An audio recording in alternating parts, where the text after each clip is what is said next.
Alright, come join Kyle, John and David as they go through what's on their playlist, find out what's everyone's favourite at Chicken Soup for the Soul Entertainment.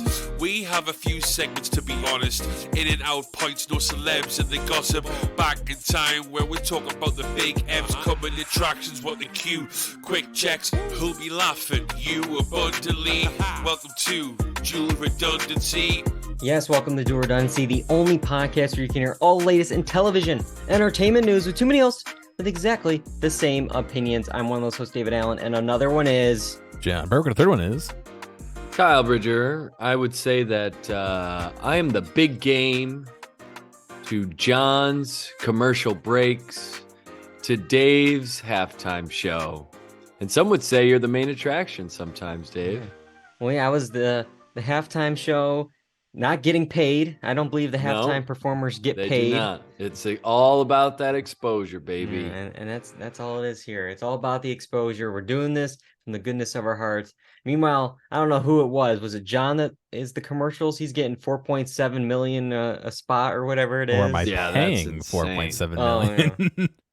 Yeah, so we'll be breaking all that down when we talk about the Super Bowl later tonight, the commercials, the halftime show, everything that happened last night. We may even bring up some sports when we talk about that. Surprise. But first, we have this segment. We have a lot to catch up on in entertainment news, and it's this segment I can't remember the name of. John, what is it? In and out points. In, order out. In, order out. In, out. All right. Yes, it is in and out points. We're off last week. We have a lot of stories to catch up on. A lot of things happen. A lot of things I have rants about. I think tonight's going to be a big David rant episode. Oh, you're not so the only buckle up. Let's start off with some box office, some movie theater news. You know, this February box office, we're in the full swing. You know, we got hits like 80 for Brady out there. We got the upcoming Ant-Man Quantumanium. But the next time you're heading to an AMC, you may be paying a bit more depending on where you sit. It's a running theme on this pod. We love to discuss how AMC Theaters is attempting to make money any way they can, whether it's the Zoom conference calls on the big screen, popcorn sales in malls, or even an AMC credit card. But this time, they have something called Sightline at AMC. And this ticketing price initiative is based on your seat location in the auditorium. Similar to music concerts or sporting events, moviegoers can have the option to pay more or less depending on where they choose to sit in the venue. Front row seats will be available for a lower price, while middle seats will be a higher price. This started in New York, Chicago, and Kansas City this past weekend and will be everywhere domestically by the end of the year. Okay, let's start off with John. Are you willing to pay an extra few dollars to get that prime middle seat? Oh man, they're already like raking us over the coals, and now they want another $1. What are movie tickets? $22 now? Like, it's insane. Something, yeah. They used to be like It's $7 $30 for IMAX. So yeah. Oh boy. Yeah, I don't know. This doesn't make me want to go to the movies anymore. It makes me want to go a little bit less, to be honest, about $1 worth less. So, good job, AMC. You're continuing to drive your customers away and then wondering why you don't have customers.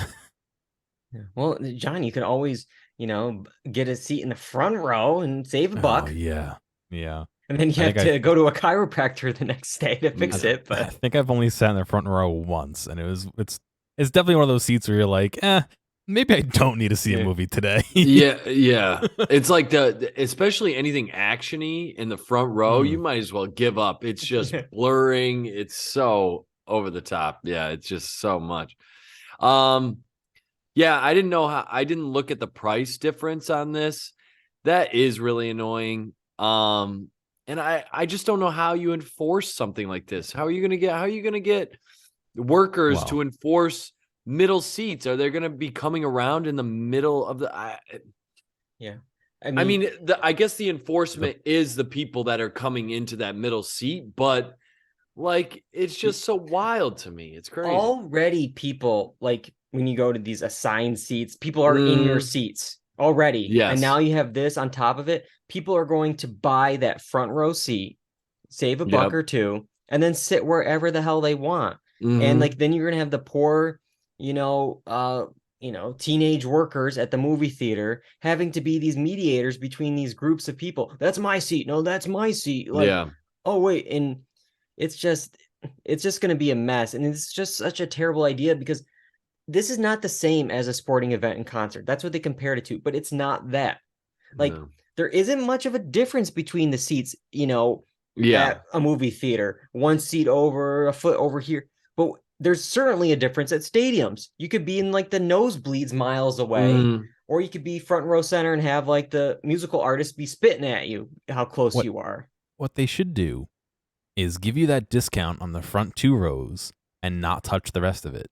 And maybe you'd get more people filling in those seats, and you'd have more butts in the theater, and you'd maybe make some more money on concessions. But yeah, this is insane. Except for those first 2 rows, there's really not, like you said, there's not really a difference. I mean, it's the angle your head is at, really. If you're pointing slightly left, slightly right, slightly up, down, like that's it. There's no real difference. Yeah, it's. I feel like it's just a way of for a corporation to create like class problem. You know what I mean? Yeah. Because there really is not much of a. It just makes people angry about not being able to get the middle seat and like, oh, I wish I could have that middle seat. It's so also it's silly.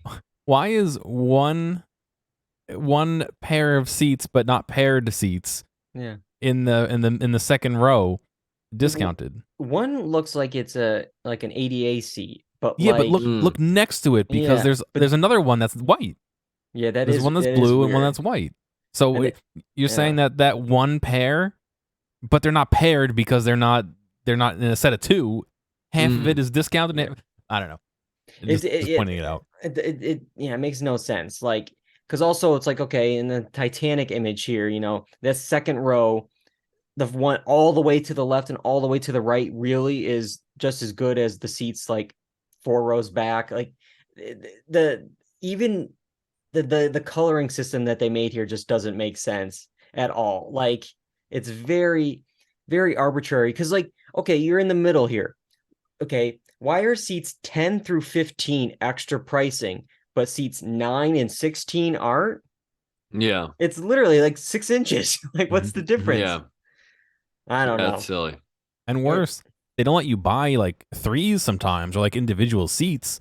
How are you supposed to have 3 people if there's not the number of seats? You're gonna have to buy 2 and hope someone else buys the one that you want. Like, you know what I mean? How they do that where they break things up where you can't buy certain seat combos. And it's just like, I'll have the 2 better seats and we'll charge Kyle the third.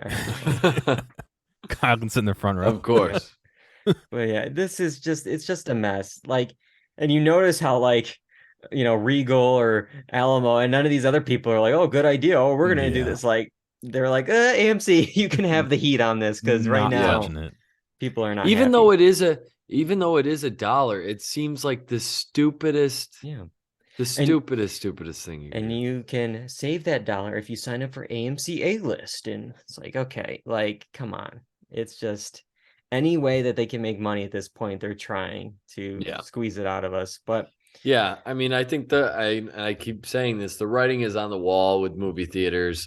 And what I think is funny is like, it goes against that like Nicole Kidman ad or whatever, where it's like, we're all here together to experience. And it's like, well, you created a class system to try and be greedy money grubbers, to get your extra $1 a seat. It's so silly. Yeah. Heartbreak feels good in a place like this. Well, it feels good here, but it's going to feel even more over here, a little less over here, more expensive over here. Like, come on. Your wallet feels emptier. In this in a seat like this. Yeah. But all right. Yeah. So they're trying to make more money. And of course, our next in and out point, that group is trying to make more money too. And that's Netflix. At the very end of January, Netflix released plans on how to curb password sharing. And to put it mildly, people are not happy. When Netflix accounts, they can be shareable, but only within one household. And to make sure your devices are associated with that primary location, Netflix is asking users to connect to the Wi-Fi at the primary location open the app or the website, watch something at least once every 31 days. So once a month, you got to be on that Wi-Fi network. You got to open the app. You got to watch something on every device to make sure you can still log in within the next month. There's a lot of issues with this, but I know John has a lot to say. John, what do you think about this? Do they forget that they build Netflix into like TVs?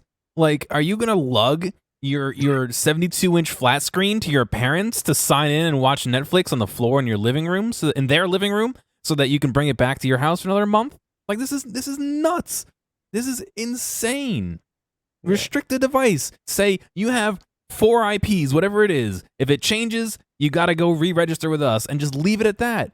That allows you to have all the devices. And, you know, all right, maybe you can't sign in on your phone to watch, but at least you can still use your phone at home or your device or whatever, you know, like, I don't know. This is insane. And if you know how to set up a VPN where you can tunnel the data from that home location, you could do this anywhere. So it's not even like it's 100% foolproof. If you spend an hour to figure it out, you can bypass it. So it's like, why Netflix? What is this gain besides making people pay more? Yeah. And then you also have like some folks commenting how, you know, they travel for long trips or, you know, for seasons. You know, some people go away in the winter or, you know, somewhere else for the summer. Others mention, you know, some areas have bad Wi-Fi and some just use exclusively like 5G or whatever their phone's data is instead of using Wi-Fi. And you have like students who may be, you know, on their parents', you know, Netflix account, whether they're away, you know, for you know, summer trips or camp or even just the school year with college or a boarding school. There's so many issues with this scenario. But Kyle, what do you think about this before we dive into what else Netflix had to say?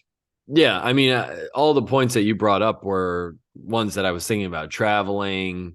I heard people with some of these aren't going to be allowed to like download or be able to watch on the go with that way because of stuff like this. So this is a big problem.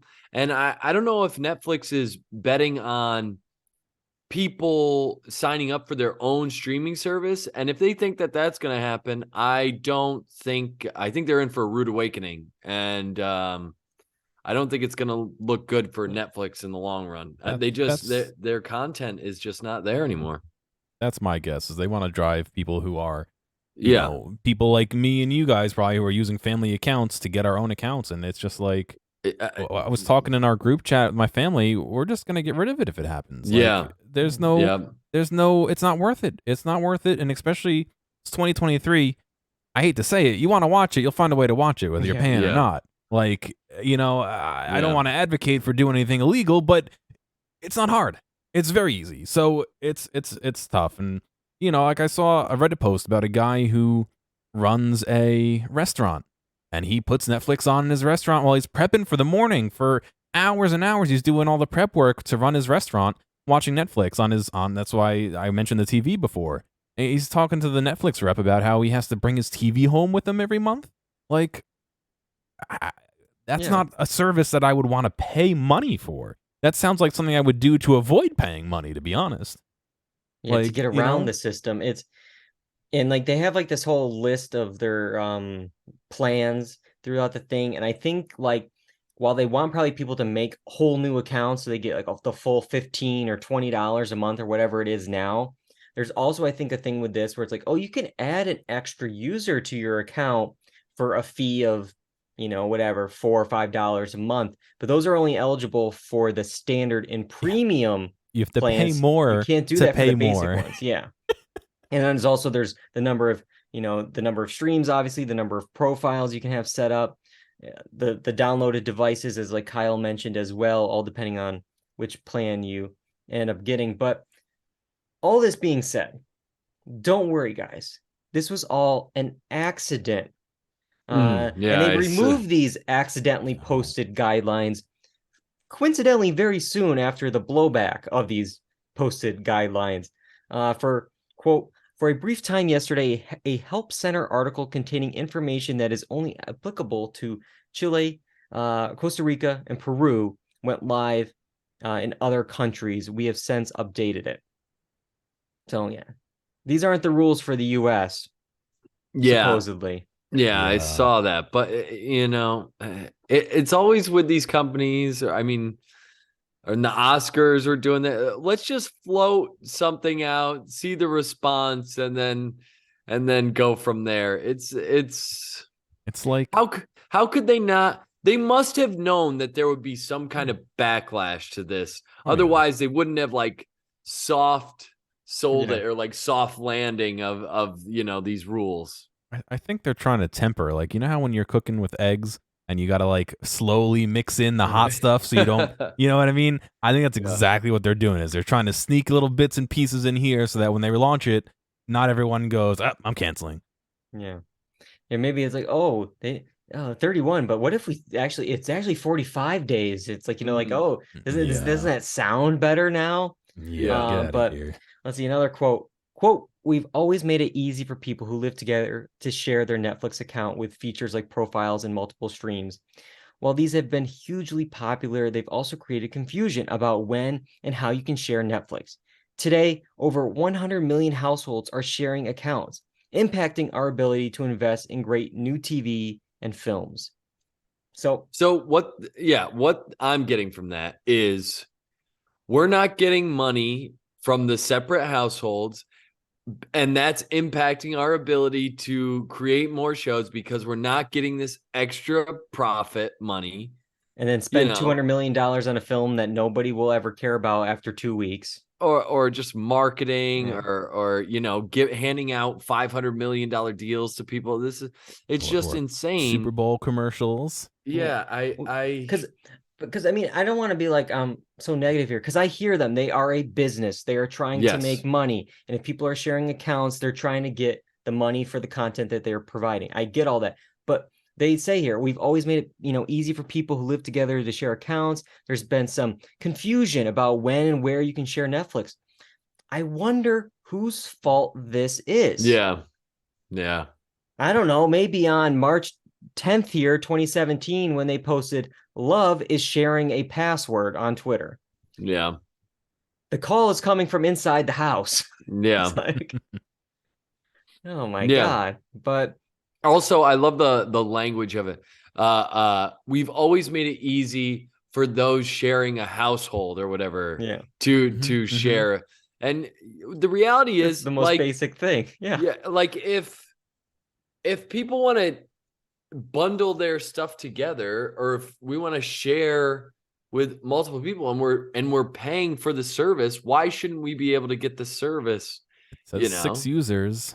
Let us use 6 users. Like, Well, so right now the rules that we mentioned above are now in effect for countries like Canada, New Zealand, Portugal, Spain. There's no word yet on when this will affect the US, and if there's any changes to that. But before we jump out of Netflix, I want to talk about this one story. This would be perfect for What the Q, but maybe they need some of this money from all these password, sharing issues for their CGI budget. Because did any of you guys see You People? I didn't. I heard about it, but I haven't seen it yet. The film that I'm sure was not cheap when it has Jonah Hill and Eddie Murphy and Julia Louis-Dreyfus. I'm sure it wasn't cheap. But they also looks like they had to spend some money on CGI for a kiss. We have a quote from comedian Andrew Schultz, who plays Jonah Hill's character cousin in the film, and he discussed the film's big climactic ending. Spoiler alert! But the final big wedding kiss we see at the end between Jonah Hill and his love interest here. Play the clip. No, Joe's funny, there's a hilarious thing. I don't know if I should share this, but the final scene, they don't even kiss. It's CGI. Get the fuck out Swear of to here. God, son. How's it CGI? I'm there. I'm watching the wedding, and I see them go in for the kiss, and their faces stop like this far. And I'm like, I wonder how they're going to play that in the movie. Oh, they're probably just going to cut right there. But the movie, you could see their faces come close, and then you could see their faces morph a little bit into a fake kiss. Salute to Lauren London making Dr. Umar proud in real life. That's what I'm saying, bro. He might have got pissed off in the movie. Dr. Umar might have got pissed off at the movie, but in real life, Lauren Dr. Umar's is like, down. you people got it right. That's funny. So yeah, faces stop, But then they kiss Oh, in the yeah. final film, and it looks a little weird. Yeah, that is a little weird. I like the physics simulation on the pedals hitting their faces. Yeah. It looks so Yeah. bad. Oh man. Oh, we gotta But cover up the morph. Ah! Why? Like, I don't Yeah. understand it. Unless there was some like COVID health reason on the day, then Or again, it's like some this. kinda- You guys shouldn't be shooting if there's a COVID issue Yeah. on the day. They didn't pay him enough to kiss, maybe. Yeah, or maybe there's like something with the acting choices, or like the actors didn't want to engage in that. Yes. I don't know. It is wild to be in a rom-com and then the big final kiss at the end. Nope, not happening. But Yeah. we'll see. Yeah, that is we'll fix it in wild. post. When you watch it like that and you know that it's there, it's so obvious and weird. Yeah, I don't know. It could be an actor's choice. Just like didn't Penn Badgley say he didn't want to do any more sex scenes That and is true, yeah. and all this stuff. So could be a choice. Maybe they didn't want to do it. But I'm just interested for the rest of the film, like, because if they're dating throughout the film, if there was any other kiss throughout the film, like I haven't seen it, so I don't know if there was any other. Oh, right. It's supposed to be a wedding, right? Yeah, this is like a wedding. You can't say their first kiss is at their wedding. Yeah. So that's a little strange. But yeah, so I'm thinking, unless they didn't shoot any other romantic scenes throughout the entire movie, like you would think there would be another romantic scene somewhere in the rom-com, but yeah. I don't know. Man, that's why. Is CGI getting worse or the TV's getting better? It's no. I think CGI. I mean, we'll get to when we talk about the movie trailers in the Super Bowl commercials. Some of these are just not looking good, and it's just because there's so much that needs to be done, and these guys are just overworked. Yeah, I think it's threefold. One, TVs are getting a lot better. You can see stuff easier. Two, people aren't being paid as much. They're not putting in as much effort. Yeah. And three, we've been not trained to see CGI, but we're learning. We understand what's real and what's not to a certain degree. And with how high def the TVs are, your brain sees things that doesn't make sense, and that makes it, it makes things weird. So I think it's a threefold. I mean, I've seen one of those like ones where they put the head swap or whatever look better than something like this, and that's just via like a crazy app. I know everything's got its own and there's this whole new feature that I was listening to a podcast about 80 to 90% of like A-list like stars now in movies have it like in their rider pretty much to like kind of de-age their faces, and it's not like something like The Irishman where it's like 30 40 years. It's just like 5 years, blemishes. 10 years. It's like the cleanup filter that people use for Instagram. Yeah. So that's crazy. You can put that in a rider. I mean, if you're you put whatever you want. If you're a certain level, it's like, okay, in my contract, X amount, 2 million or 3 million is dedicated to this, CGI post blemish remover. A bag of only yellow Skittles. Yeah, I know. I mean, I've heard of like you could put stuff in a rider, but I know that like some stuff they're just like, we're not gonna. I guess in their contract is a better word. It depends on like the level of who you are. A-list, A+ list kind of person. But that's crazy. I also think it has to go with companies wanting to push stuff out on a time frame, whereas that guy doing it on his computer can spend 3 months letting it process in his garage before he, like that really helps, is having just the raw time to let machines do machine stuff, All right. Well, Netflix isn't the only streamer announcing something and then changing their minds. Initially, the plan for Discovery and Warner Media, that merger between those two big giants, was for Discovery Plus and HBO Max to be merged into one app. That was the initial plan. But now Warner Brothers Discovery is leaving Discovery Plus as a separate, cheaper app, but still having HBO Max merge with Discovery Plus in another app. So there's two apps. Discovery Plus is on both of them, but the one with HBO Max, that one is merging. We're keeping the Discovery Plus smaller by itself. Supposedly, per the Wall Street Journal's sources, The decision is to keep Discovery Plus as an effort to avoid risking losing a significant chunk of the app's 20 million subscribers who might not want to pay the higher price to access that content. Because Discovery Plus is like $4.99, $6.99, depending on the plan you're getting. HBO Max is obviously, I think, like at this point, $15, $16 a month. So they're trying to keep the Discovery Plus folks happy. Kyle, what do you think about this?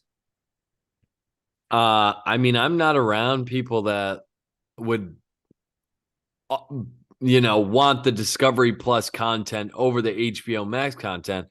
I would feel like if you're into the one, you would most certainly want HBO Max with it, but I don't know.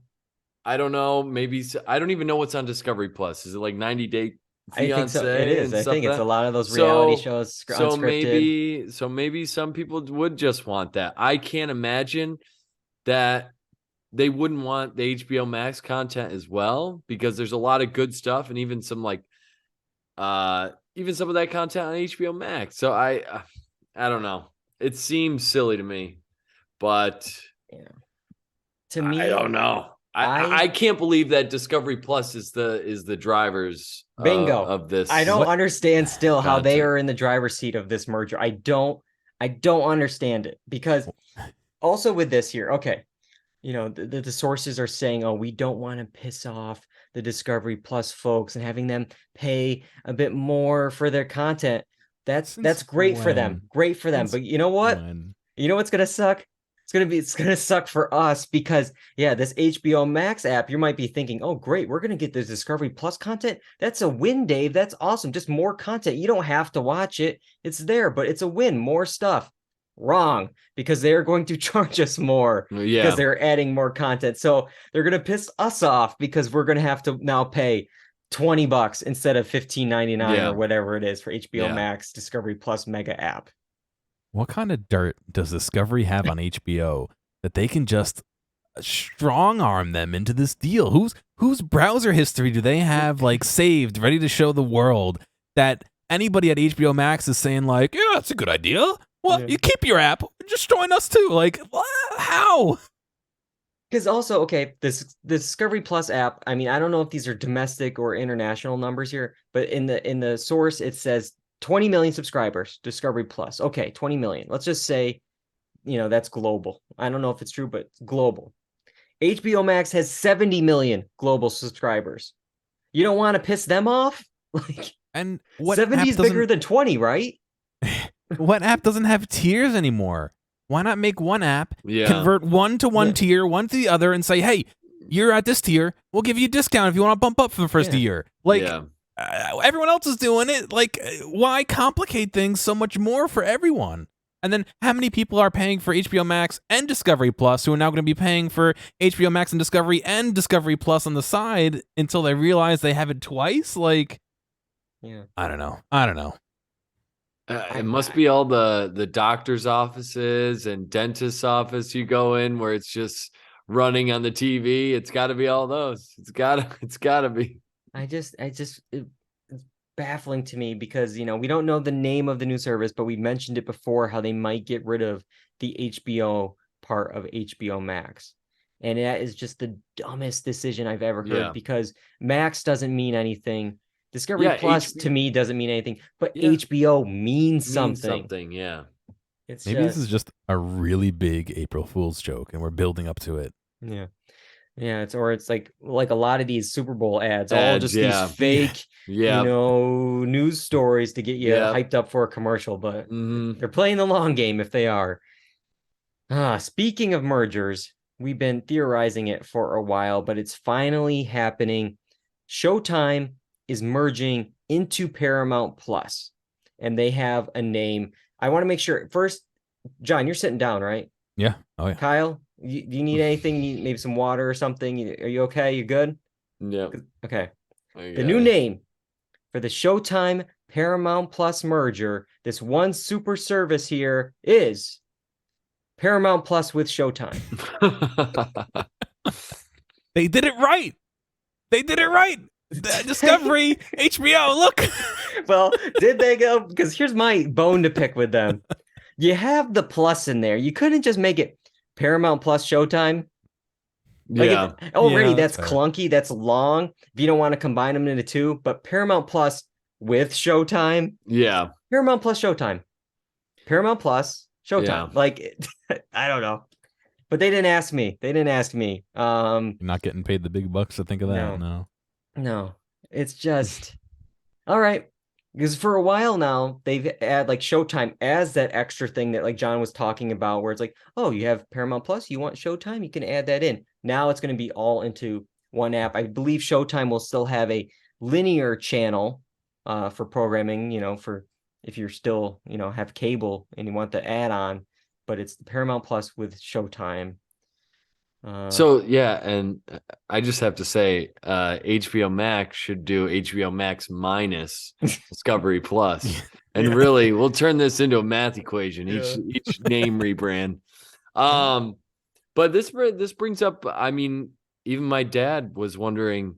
He's like, I get Showtime, but through my cable, does that mean I get Paramount Plus now? He's very confused. And he's like, because I wouldn't mind the content, but like I don't know what I get now. So is Showtime still its separate entity? And you would have, because Paramount Plus is its own streaming service, and it's just happening to merge with here. But I think if you have Showtime outside, you don't get the Paramount Plus part. Yeah. Yes, I believe that is correct. So yeah, Showtime, you can still watch it on TV, the old fashioned way on whatever, Sunday nights, 9:00, you can watch it.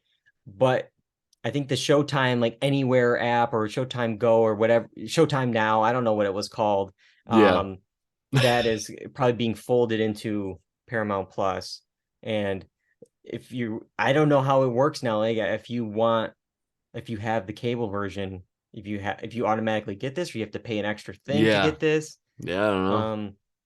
But anyways, if you're looking forward to watching some recent Showtime series on Paramount Plus with Showtime, not so fast, because recent series like American Gigolo starring John Bernthal, Let the Right One In, which just came out in the last few months, they were both canceled after one season, and they're going to be removed from the service along with the Jim Carrey series Kidding. The first season of anthology series Super Pumped, which dropped last year with Joseph Gordon-Levitt, Becoming a God in Central Florida with Kirsten Dunst, is also gone, along with American Rust, The End, Wakefield. All these shows from Showtime are leaving. Meanwhile, over at Paramount Plus, they're also going to be removing series like Coyote, No Activity, Guilty Party, The Real World Homecoming, Jordan Peele's Twilight Zone series. All these shows are being taken off of the service. For what reason? They're pulling our friends at HBO. They saw their playbook and they're like, oh, tax write-offs, yes. Let's do that too. So we were theorizing for a while, like, why is HBO Max doing what they were doing with shows like Westworld and The Nevers? Like, why are they taking just stuff away and making it disappear? Yeah. Well, it seems like, and we don't know if the Showtime is going to be doing this, but HBO Max announced also in the last week that these shows that they removed, they're going to be sold to third-party streamers like Tubi, Roku. So you can watch the content there. For some of them for free, you can watch them for free, but with ads. It's that whole kind of fast channel thing, like Pluto TV. You can watch it pretty much a cable version of it, or maybe it'll be TVMA depending on like when it's airing and how you're accessing it. But for the most part, it's being sold so it can make money on third-party streamers. Dude, this is getting to the point where streaming is so much worse than cable. Like, I want to be able to watch the shows that I'm interested in, and I mean, Westworld I stopped watching, but if I ever wanted to go back, I mean, this stinks. So they're using their content to make more money through the licensing, and then this is annoying. I wouldn't be surprised if we find out in 5 years, Tubi and HBO Max are like somehow merging. All these things merge, and they and they're all making money. You think you have a choice. Cycles. Yeah, you think you have a choice. You're like, oh, I'm going to get Tubi instead. And it's like, oh, well, actually, you don't have a choice. Tubi is now with Discovery Plus and HBO Max. And it's just, dude, this is so This stinks. Well, This really stinks. And they announced today, last minute, a few hours ago, that Arrested Development that was on Netflix. Netflix produced 2 seasons of this show, seasons 4 and 5. That is also going away. It's not going to be on Netflix after March 15th. So it's not a Netflix original anymore? No. So those first 3 seasons that were, airing on Fox, I think you can see those on Hulu or whatever, but seasons 4 and 5 you could only have seen on Netflix. Well, what's this mean now? Like, who has the rights to this? Will this move to another streamer? Will they have to pay Netflix for seasons 4 and 5? Like, you made 2 seasons of this content and it just is gone now? Like, this is gonna be a nightmare, dude. This is nightmarish. Yeah. I can't see how selling the content off to somebody else makes you more money in the long term than having that in your library in perpetuity. I think it's a short-term fix. I think it's like a short-term, we can make money right now. And then what? Think long-term, because reintroduce it in 10 years? Like 5 years, 2 years? I mean, Paramount is shooting itself in the foot when they sold licensing streaming rights of their big hit Yellowstone to Peacock. That's why we're getting all of the Paramount Plus, like, sequels, 1883, 1942, 2016, like, it's like all those numbers. Those are all spin-offs because they don't own Yellowstone for streaming. It's on Peacock. So, like, speaking of Yellowstone, speaking of Paramount, you're probably thinking, well, if they're getting rid of all these shows, they're going to need something on their service. Don't you worry. They got something to get you back, some IP. The company has ordered a prequel to the serial killer series Dexter and exploring a backstory series on compelling characters like John Lithgow's Trinity Killer. These 2 series are in addition to a 2nd season of the Dexter reboot series New Blood, which would follow the adventures of Dexter's son Harrison. So we got 3 Dexter series going on over there. Before I get John's thoughts on this, I'm not making this next one up, but Showtime is also planning up to 4 series connected to Billions. There's going to be spin-offs set in Miami, London. There's also iterations with the titles of Millions. I know. I was going to say that. No. It sounds like an Onion title, but it really is real. Millions, Trillions, Billions Miami, Billions London. Yes. Why are they going all in on Billions? Why? Why? Oh man. It's insane. You're giving away the content that's yours, and then you're taking other content that works and diluting it so far. Like, what are you gonna have after this except for like a soupy pool of like half shows that are loosely connected together? Like, you're talking about doing a Dexter prequel with exploring some of the famous killers from this show. How are you ever going to do that and combine it with Dexter? Well, those are 2. Still... Yeah, because you got one that it's about the Trinity Killer. Then you have one about college-age Dexter, which will it be Michael C. Hall in a wig again like they did in the original series? But I mean, it would look dumb if it was somebody else. So what are you going to do? Like, because that's the other thing. Dexter is Michael C. Hall. Michael C. Hall is Dexter. Like, that's the show. And like, I don't want to watch. I watched Dexter New Blood. I am not watching a show with the actor they had as Harrison. I'm not doing it. I'm not doing it. Oh my so God. It's like, what do they expect from this? And the idea of 4, like, I feel like the Billions was a kind of pop culture zeitgeist thing. Maybe like seasons 2, 3, when Damian Lewis was there with Paul Giamatti. Is anybody wanting 4 spinoffs of Billions now? But I mean, this is what Showtime does. I mean, they do it with their own original series that they have. They just milk it dry till, everyone hates it, or like, oh man, it really went downhill after season whatever. Choose your own season. But this is what Showtime does with their content. And I just want to say, going back to the Arrested Development thing, I think it could be one of those things where maybe Netflix doesn't think people are coming to Netflix for Arrested Development anymore, and maybe the viewership is low. They figure they can sell this to another service, and that service can use it as a bargaining chip to bring people in. Yeah, because they can sell, I guess, seasons 4 and 5, but I don't know. They can't sell 1 through 3 because they don't own 1 through 3. So it's like it's very confusing. That's like the one case where this kind of almost makes sense to me, where if whoever owns the rights to 1 through 4 is like, hey, we want to buy those off your hands, and Netflix is like, oh, they're not doing great because we don't consistently have But the they first don't have 4. those. Yeah. Yeah, so it's like, all right, so this makes sense to get that content all together so people are interested in it and get that money. But that's no one's going into season 4, like, you know what I mean? No one's starting at season 4 and saying, "Oh, good, a new And show." that's what Netflix like, has is season 4 and 5. exactly. So Like, that it's makes very- sense for Netflix to get rid of that, but anything else doesn't. Why? Like all the other things we talked about doesn't make sense. So Yeah. that's I don't know. Here's what I also want to mention, because like, so with this Billions thing, they have Miami, they have London, they have Millions, they have Trillions. So a show called Millions is about young characters, coming up in the world of finance. That's Millions. They have the London spinoff. That's industry. Isn't that just industry, those 2 shows? Yeah. You have 2 shows doing the work of one on HBO that's already great. So why are you doing 2 of it? Like, I don't... Yeah. You gotta have a crossover episode. I guess. But yeah, so look forward to when we get to discuss Billions Miami, Billions London, Millions, Trillions, Gazillions. Gazillions, yeah. Also, who's going to be in Trillions? There's not that many Trillions. But okay.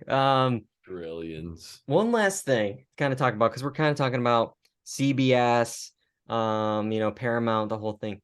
We finally know which host will be filling in after James Corden steps down from the Late Late Show. No host, because there's not going to be the Late Late Show anymore. Pour one out for the Late Late Show. End of an era, Kyle. Are you sad to see it go? I stopped watching, so no. When did you stop watching? Was it the old host before this one? Yeah, pretty much. Yeah.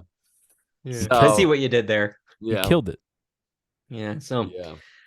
But yeah, after almost 3 decades, the Late Late Show is coming to a close because CBS is actually eyeing the Comedy Central series At Midnight to take over the 12:30 a.m. spot after the Late Show. I gotta like, the show is called At Midnight. Like, you're airing it at 12:30. Like, I feel like that's a mistake, but that's a whole other nitpick. Also on broadcast television, you're gonna have like, I mean, I just feel like the comedy's going to be tamer than you would on Comedy Central at midnight, and then or whatever's happening. So I don't know. I saw a few episodes of At Midnight, and I think it gives a good opportunity for comics to like showcase what they could do. But it just feels like it would be tamed down from what it could be. I don't know. Maybe they could do something with it. I have no idea. Yeah. I mean, really, I think this is all just like a budget move, because the game show is going to be a lot cheaper to produce. Yeah. Especially if it's a half hour versus the hour. The original was hosted by Chris Hardwick. It doesn't look like Hardwick is going to be involved with this, but Stephen Colbert will be an executive producer on it. And the Deadline was saying how the Late Late Show right now is costing about $60 million a year to make, Wow. They want that number to be closer to like 35. So they want to cut that in half, because not that many people are watching late night TV. And with all this movement in late night TV, with Jimmy Kimmel a few years ago moving from whatever he was at, I think he was at midnight to 11:30. Now it's just Seth Meyers in that 12:30 spot, holding down the fort. That's it. So yeah, that's crazy. End of an era. Yeah. Pour one out for the Late Late Show. And for all those interns that have worked there throughout the years. Yes, especially that. Yes. Yeah. All right. We had a lot to catch up on. We could finally talk about last night's big event. In order to talk about it, we have to go back. So send us back. We're back, baby. Gotta get back in time. All right, we're talking about Super Bowl LVII, or 57. Let's see, it was last night, February 12th on Fox. We saw the game between the Kansas City Chiefs with the Philadelphia Eagles. Chiefs won 38-35. Spoiler alert. We'll talk about the halftime show. We'll talk about commercials, but first, I guess we'll talk about the game for a second. Kyle, you know sports. Sports How was ball. the game? I mean, it was a fine game. It was pretty high scoring. Not a lot of defense happening in the first half, but yeah, it was entertaining. I didn't like there was a call at the end of the game that really impacted I heard the game. about that. Yeah, it was a holding call on the pass. And I mean, I guess I could see why they called it, but I don't agree with it. I think they could have let it go, and then, you know, it would have made the game longer, but it would have been nice to see them go in overtime and really kind of battle it out from there. Cause that call really changed the game. So yeah, because it was towards the end, right? Were they in the overtime, or was it just no? That was in the fourth quarter, but it was on a third down play. So if they don't make that call, I think it was on a third down play. So if they don't make that call, I think the Chiefs end up having to kick a field goal, and then that gives more time for the Eagles to do something. And they made the call, and then the Chiefs were able to just run down the clock and kick a short field goal. So it really it gave the game for the Chiefs pretty much. And I just think with how the rest of the game went, it was like an anticlimactic moment for something that could have been really good. And, you know, some people are saying, yeah, it was a hold for sure. And I was just like, I really could have gone either way. I think it was a bad call at the time. Well, I have no takes on the call at that point. I was already in the Uber away from the Super Bowl party on the way home. So I have nothing to say about that, but I was there for the halftime show, and we could talk about that for a minute here. We have Rihanna for the halftime show this year. We got about like 12 songs all jammed in there, starting with Bitch Better Have My Money and ending with Diamonds. So I guess I'll ask you, Kyle, what do you think of the halftime show? I thought it was good. A lot of hits, certainly a lot of hits. I'm actually glad that it was just her, because it was I felt like more cohesive throughout, rather than like these like, let's get 7 people on stage. Yeah, last year there was like 5 thing. or 6. Yeah. So I like that it was all her, and she has a ton of hits. So I mean, it was easily recognizable. I really liked the drone shots. I thought that this whole choreography was really cool, set up for the drone shots they had, and the staging was really interesting. And then the sheer amount of dancers they had made the choreography cool. What I will say is I think this, I mean, I wasn't there at the game, but with the drone shots, I felt like it was more for the audience that was watching TV probably than rather what was happening at the stadium, which is fine by me because that's how we were watching it. But it was really cool. Some of the symmetrical shots we have, the staging of it there was one where we were looking down and we were going up the that was my favorite one, like the ladder. It was cool. You kept going up, up, and it was just like this thing goes on forever. It was, the cinematography was really cool with all the drone shots, these giant floating steps, seemingly going on forever. There was like one point where we got like the Euphoria 360 camera flip that was like really cool, then backed up. There was very cool cinematography. And like other than that, I mean, you got obviously like the dancers who were going all out, but there was no like kind of like gimmicks, I feel like we've seen it in the past, these sets, like the mirror room I remember from last year with like The Weeknd, or 2 years ago, whatever it was. So, but it was like it was her singing. And she did tease a surprise guest, in the interview leading up to the performance. So we're talking about it's a surprise guest. Seemingly, there was no surprise guest. But there was. I guess the surprise was her second child. She is pregnant. So I saw. So that was the big announcement after the fact, because I didn't pick it up really. I mean, there might have been a point where I think she like gestured to her belly, but like I might have missed that, but I did see a lot of folks like wanting a cameo from Tom Holland, because of the Umbrella lip sync battle video. the viral video from that where he was dancing to that. That would have been a moment. That would have been a very big surprise guest. I think Middle America would have been completely lost, not knowing that video, because it'd be like, wait, why is Spider-Man doing this? But that would have been fun, but not this year, unfortunately. Did you do any bets on what her list or set list was gonna be? No, I didn't have any bets. I don't know music. But no, I mean, she had a lot of hits, and going through them, it's like, oh yeah, that one. Like, but so that was the halftime show, and we have to now go to commercials. We do this every year, and I feel like I have the same rant every year. And I'll preface this. I understand why companies want the extra clicks before the game when they release these a week or two before the Super Bowl. I understand why they want that. But man, do I hate it. I hate it so much that like I just knew like what was coming. I knew what to expect. I knew which guest stars were going to be there. And like there's so much, like it's so much fun just having that element of surprise. Even like, you know, the surprise trailer drop from Netflix, you know, a few years ago with the Cloverfield Paradox. To be like, oh my God, there's a Cloverfield movie. Oh my God, it's like tonight. You can watch it. Sure, it was not a good film, but like it was like still a surprise big moment. All these are like I was expecting, you know, oh, there's gonna be a Breaking Bad one of Popcorners.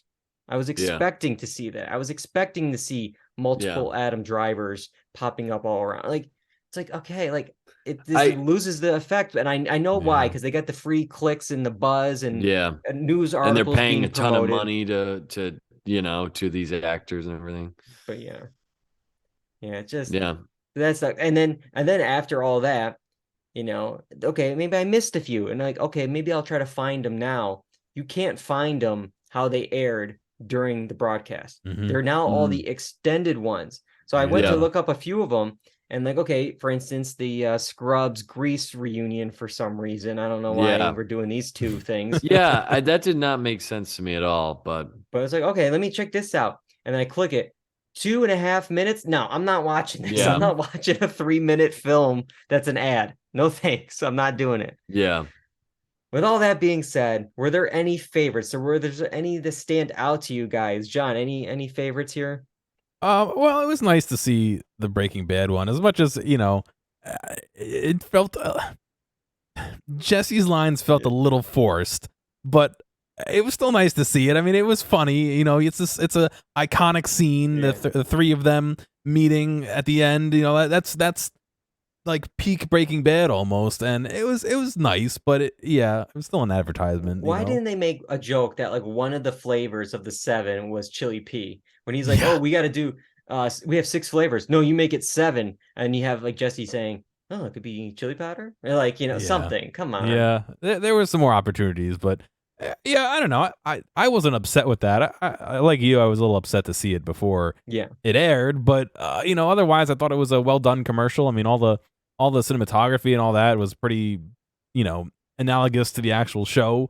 The pace was a little bit quicker, but you know, it's a commercial. They're paying for every millisecond, but yeah, it was interesting. It just sucks because like I knew Will and Jesse were gonna be there. I saw in a still that Tuco was gonna be there. Like it lost the element of surprise for me. Someone posted the whole commercial like last week. I saw it already, so I was like, oh, all right. What about you, Kyle? Any standouts? Well, I have some ones that made me scratch my head, but I got those coming up too. We can do those in a second. I like the Ben Stiller Pepsi commercial. I like that one. See, I had a head scratcher with that one because I liked it. But also it's like, okay, so Ben Stiller's acting out like if he, you know, does he like Pepsi or is he acting that he likes Pepsi? Oh, what do we know? So we're seeing him doing like different acting jobs. And one of those acting jobs was Zoolander. Zoolander's there now. And it's like, okay, that's a fun cameo. But like it felt shoehorned in with all the other things because all the other acting events were completely fake.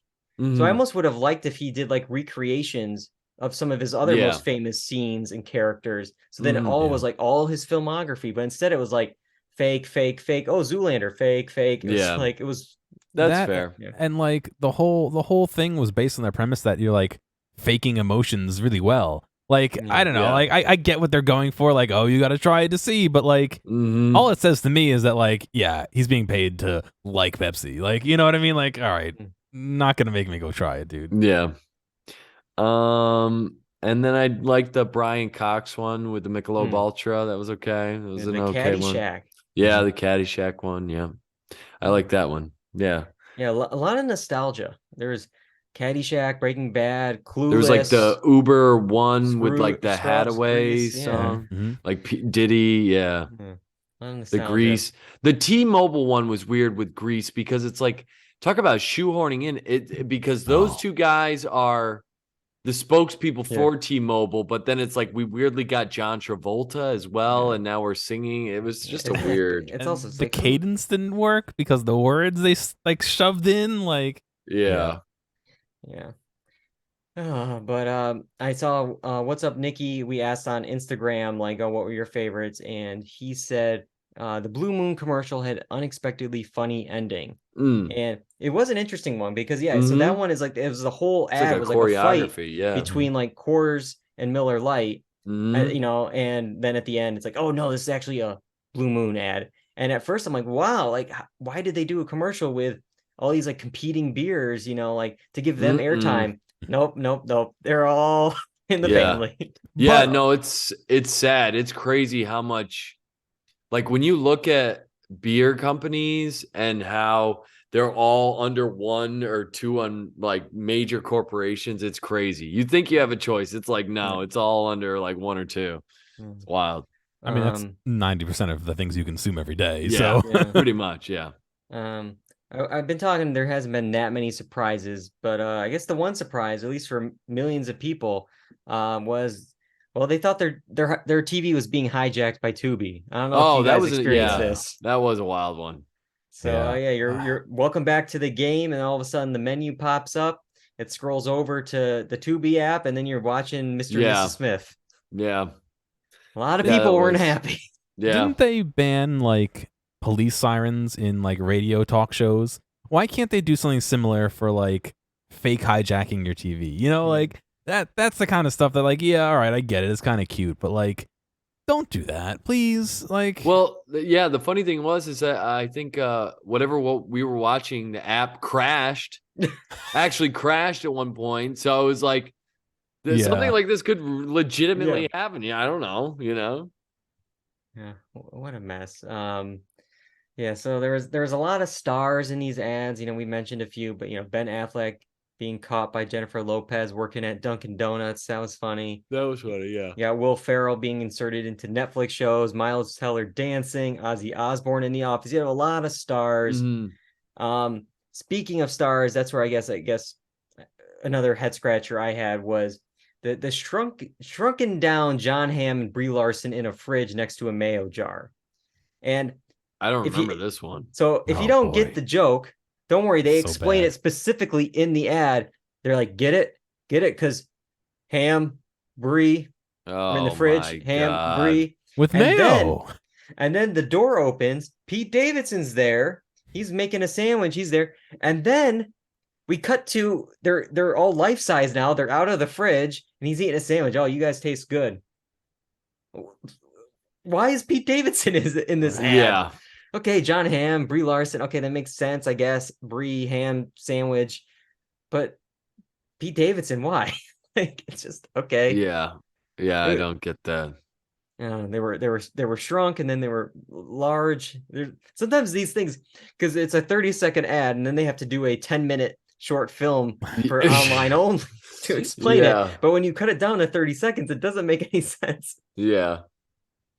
I got another head scratcher. Also, wait, he decided to make a ham and cheese sandwich when they have like catered like hamburgers and sandwiches. I don't know at this what's party. Going on.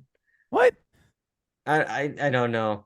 I don't know. But maybe they're looking for some food. Maybe some clam, chocolate covered clams or whatever here with the. So Maya Rudolph is the spokesperson for M&Ms. And this is what annoys me so much about these ads. They're set up like months ago. These are all just campaigns like that are like, you know, fake viral marketing set back in like December to get this thing going. Well, the problem is when you have news outlets covering this stuff like it's news, and then they get and now there's a term for it. It's called ad jacked, where the M&Ms got free publicity from this campaign that they conjured up when it's not news at all. They created basically fake news for the ad. I mean, news companies have to stop doing this. They have to stop doing this. Like, let the companies do whatever they do. But it probably goes back to what John was saying, that I don't know the full history of M&Ms and Mars, but like, who owns Mars? Is there a conglomerate that is partnered with that does the news? Because like, this was all like this story that came up that like, oh, the M&M candy mascots are they woke? Is this going the wrong way? Yeah, so we got to retire them. They're no longer a part of this. Yeah, but instead, no more boots. We're gonna add in Maya Rudolph. Maya Rudolph is going to take the place of them, and that's where we got this ad. And I guess like we had people visibly disgusted eating M&Ms because I guess in this version she decided to make them chocolate coated clams. Yeah. And then, but don't worry, by the end of the broadcast, the M&M people are back. The candies are back. The smoked candies are here. Stupid. Bye-bye, Maya Rudolph. Thank goodness. Oh, we're crisis safe. averted. Oh my God. It's just like, come on. It's like they'd even wait probably till the end of the game. It's just like surprise. And I hate these type of fake outs. Like we saw it. Well, we saw it with the Mr. Peanut, the death of the Mr. Peanut. Yeah. And the birth of Baby Nut. It's like, yeah, it's stupid. Speaking of, did you see this the roast of the peanut? That's terrible. Terrible. Absolutely terrible. At least it wasn't, Father Nut or something. Like, they're hopefully done with that. Yeah, so I guess that Mr. Nut is all grown up, Mr. Peanut here. And so Mr. Peanut is the subject of like a Comedy Central roast here. And there's, of course, the 30-second ad.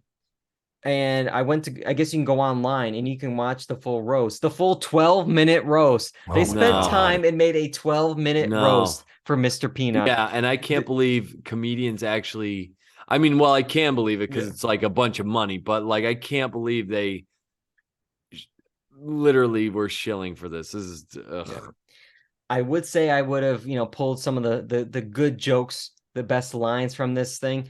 There's no way I'm watching a 12-minute commercial for Mr. Peanut here. No. But that I will say for whoever loses the draft. There you go. I will say two of the lines here that was in the trailer. And this, so I guess these are the best roasts that they have to make it the 30-second Super Bowl ad. Jeff Ross, I'll make this quick, Mr. Peanut. I know you got some brownies to ruin. Natasha Leggero, Mr. Peanut, why are you dressed like it's 5 recessions ago? Oh my God. Well, if you have better lines, I guess you can submit them to plantersmadetoberoasted.com and you could win up to $10,000 if you have a better roast line. Steal your joke for next time they do this. Yeah. Crowdsourcing. Exactly. Oh my God. Any other head scratchers you got, Kyle? So the YouTube, with all the stuff that's going on in the news, the U2 one was just like, wait, what? It was just like the timing was so weird, I wonder like how fast they can because I remember I was listening to a podcast and they were talking about the Bill Murray Groundhog's Day ad they did 2 or 3 years ago. Mm-hmm. And supposedly that was shot 2 weeks before the Super Bowl. So I wonder if it's these companies just buy the spot and then this news happened and then it's just quick, let's do this thing and make it topical. But that is a quick turnaround. Yeah. The other one that I was really, even though it was a commercial, and I'm like, they can't do this in a commercial. The farmer's dog. I thought they were gonna kill the dog. The farmer's dog with the. It was about the food, the dog food, but they showed the dog aging with the family over time. But I'm like, the people are aging incredibly far to the point where this dog, I don't know how it's still alive. The dog's like, there's 60 no years way- old. Yeah, Well, there's no way this dog stays alive. They had that Sarah McLachlan parody know. Yeah, commercial. I saw like, that one. In the eyes of an angel, or Yeah. whatever. And the Bradley Cooper one with the mom Oh, felt T-Mobile, so yeah. forced. Yeah, Felt Mm. really forced. yeah. There's so many like celebs that do these ads now. I know, it's great. Wild. I mean, I I was mean, it's working, a quick payday, but like, yeah, I was working in that industry, and I think Rob Delaney from Twitter or whatever, he talks about this. He's like, it sucks that all these actors are in these commercials. I mean, it's taken the commercial actor. That's Yeah. where actors used to get their training and their because you can also their get like a money. national commercial, and that Yeah. could buy you the time to audition for a year because it just And- keeps playing and playing. Yep. And now it's all celebrities that they're just as greedy as the corporations. They can never have enough money. Yeah. And it's so easy for them. It's just disgusting. Same thing for all the movies with all the voice actors and celebrities. I mean, Oh, we'll get to that in a second. yeah, I John. know, I know. All right. Good transition to the movie trailers. We'll talk about this real quick before we go tonight. Of course, they always launch a bunch of movie trailers. We've talked about a few on the pod already this year, but there was a new one for Guardians of the Galaxy Volume 3, Fast X, Indiana Jones 5. Those all look like what we've seen. Those are all those films. We got a lot of footage from The Flash. And I this is still one can't believe this is coming out. I cannot believe it either. And I'm watching it, and John and I were talking before the show. Some of these effects, I don't know, they look not that good, and it's just like maybe it's the DC of it all. Like maybe it's the color correction. I just can't get on board with what they produce. But the big moment in this is Michael Keaton. He's there as Batman. You know, I'm Batman. He does the voice. He's there, the old costume. Okay, cool. But this feels like so unearned, I feel like, for this like franchise, because like this is their Spider-Man No Way Home. This is their timeline multiverse of madness kind of thing.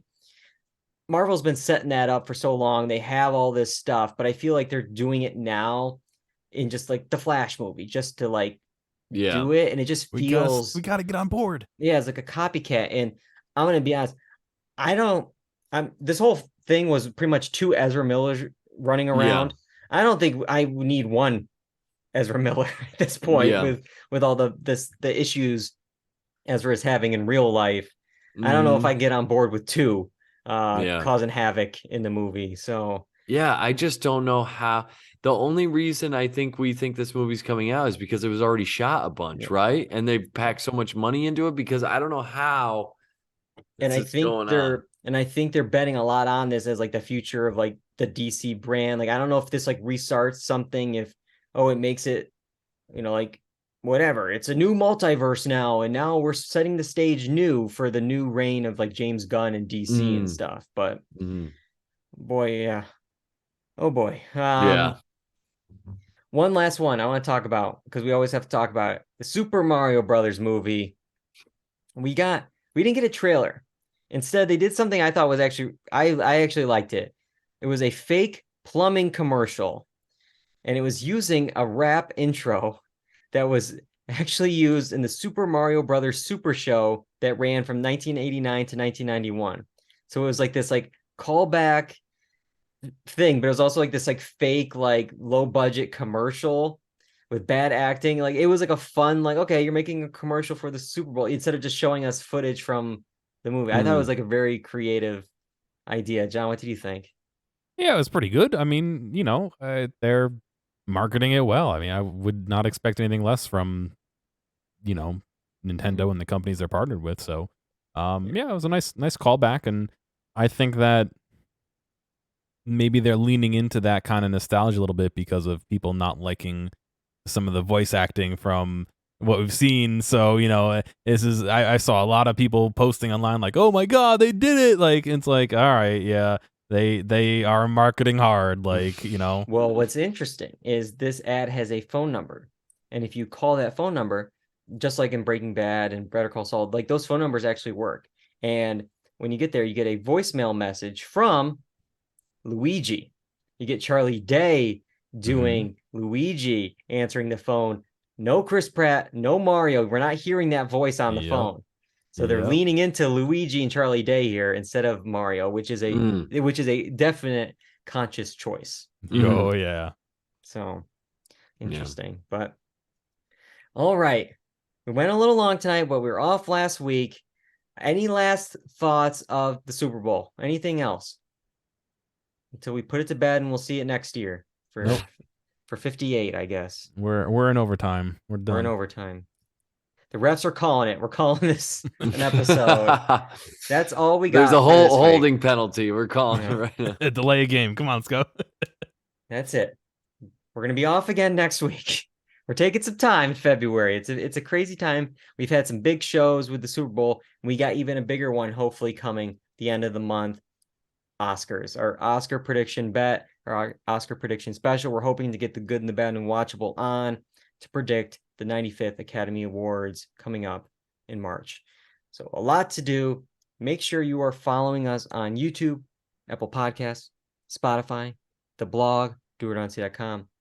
We're on Twitch, twitch.tv/dualredundancy. Mondays, 8 p.m. Eastern is our normal time. As for the Oscar show, we're still hoping to be 2 Mondays from now, but check Twitter, check Instagram to make sure you know exactly when we are going live with that show at Dual Redundancy. Also on social media, TikTok. We just started that up. Been posting some clips on there. It's been a lot of fun, kind of boiling down the big stories of the week on TikTok. All right, guys, I got to thank both of you for joining me tonight for going a little long.